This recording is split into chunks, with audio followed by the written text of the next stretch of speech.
This is We Love Movies. There'll be no one to stop us this time. Sunday nights with Gordon Hayden, only on Spin 103.8. Now on We Love Movies, we welcome back Ross McDonough from rossvross.com and also Metro Herald as well. Ross, welcome back. But before we get into our Ridley Scott feature, tell us about a new piece you've got on the website, rossvross.com. How's it going, Gordon? Yeah, we've started a new feature on the website. It's a bit of fun. It's called RVR Reprieve. And we basically take a look back at some of the films that have got slated upon their release, big films, and we're sort of just saying maybe they don't deserve all the stick that they might have. We've had a look at Indiana Jones, Kingdom of the Crystal Skull, and I think we're going to do The Phantom Menace soon as well.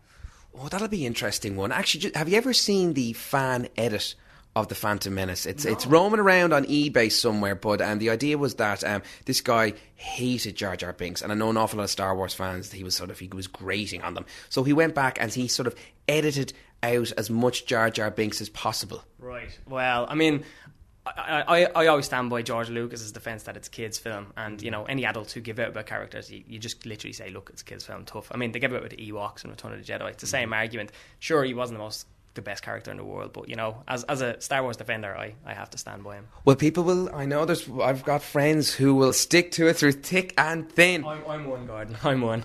Well, do you know what, Ross? We're here now to talk about Ridley Scott. Robin Hood's out this weekend. 5th time working with Russell Crowe.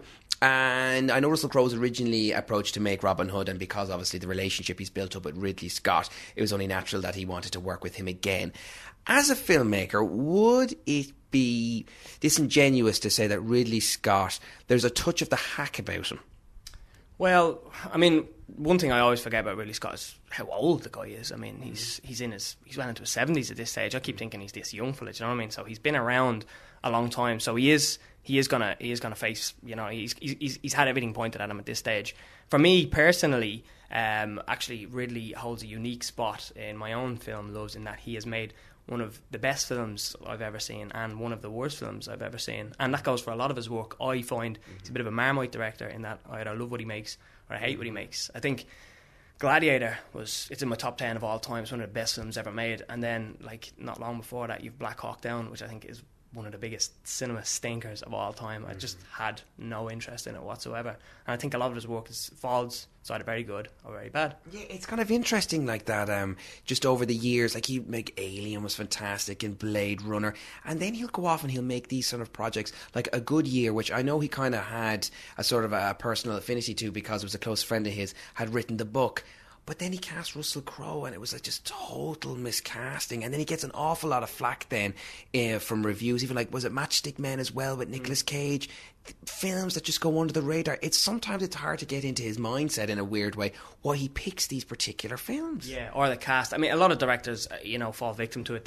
They're fond of an actor, like, you know, Scorsese does with DiCaprio, and you know, Kevin Smith does it all the time, picks the same cast. You know, really Scott, he's got a bit of a hard on for Russell Crowe. I don't blame him. Russell's, you know, he's a pretty good actor. He's been good in most things. A Good Year, that completely passed me by. Like, what was he doing in that film? And Kingdom of Heaven with Orlando Bland.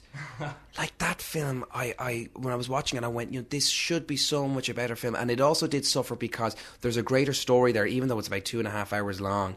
You could still see it was chopped to pieces. But Orlando Bloom, I don't get. I mean, you know, Orlando made his career on one film. I mean, brilliant in Lord of the Rings, and he's still coasting that out. The Kingdom of Heaven, I mean, the Crusades has got to be the most fascinating period of history. You know, in history basically, and I don't see how you can get it so wrong. But when Kingdom of Heaven came out, I was actually dying to see. I didn't see it for a good while until after it came out of cinema, and I was really, you know, it can't be as bad as people are saying. And I remember watching it for about half an hour, and I just tuned out. Like, I didn't even watch the rest of it. It was just so boring, and I think, unfortunately, Orlando was a lot to blame for that. And with Ridley Scott, he kind of made his name in sort of commercials, primarily in the UK, and then he got his big chance then to kind of go over to the States with big projects like Alien in particular. And I think he's going to revisit Alien again now with this supposed prequel, which they've been hoping to get up and running. Over the years, I know you mentioned Gladiator. If you kind of had to kind of pick your top 3 Ridley Scott films, what would they be? Well, Gladiator, certainly number 1. Alien, definitely. Alien's also in my top 100. Again, with Alien, I find it interesting that he put such a definitive stamp on the first one that, you know, it carried on throughout the films, and I think the Alien quadrilogy actually stands up. Alien versus Predator started tail off at the end. Another interesting point I have to admit, Gordon, not Total Recall, what am I talking about? Blade Runner, you know, one of the most famous sci-fi films of all time. I only got round to seeing it 2 weeks ago, and I didn't get it. I fell asleep like 3 times during the film. I think it's one of those films, again, it's one of those sci-fis, it's real kind of like hardcore sci-fi, and just because it kind of comes with this sort of reputation to it, it's almost like a prefix that you must like Blade Runner. Yeah. And there's like all these different edits kind of giving a different sort of set of circumstances to the outcome for the likes of Harrison Ford's character. I actually thought it was okay. I thought visually it was stunning. And Ridley Scott is such a visual director. I think that comes from his background in commercials and stuff like that. But as a film, I'll hold my hand up as well and say, I thought it was okay. I don't get it. I don't get the big... I mean, I can understand, the dystopian vision of the future and all that. And when it came out, you know, everything that came out that was about the future back then, it was all, you know, bright and gorgeous and clean and, you know, hovering cars and all that. And it was interesting to see a different vision of it. But I'm sorry to say, I know there's a lot of fanboys, but I don't think it stands up. I just think story-wise, it's so basic. It's just very, very boring.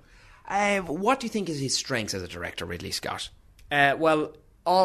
Any of his films that involve... I mean, they have such great elements of suspense, and he handles action scenes, I think, better than anybody else. I mean, it can't be argued that Ridley Scott, even though he has made some stinkers, in my opinion, he's up there in the A club of directors with, you know, your Spielbergs and your Camerons and your Scorseses. He's up there, definitely.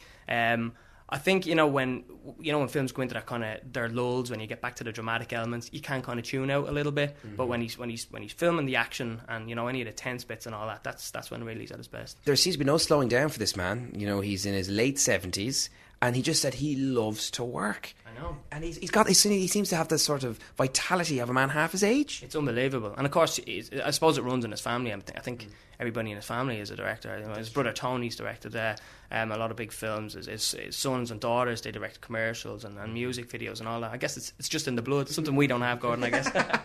It's very true. I love it. Thanks a million, Ross.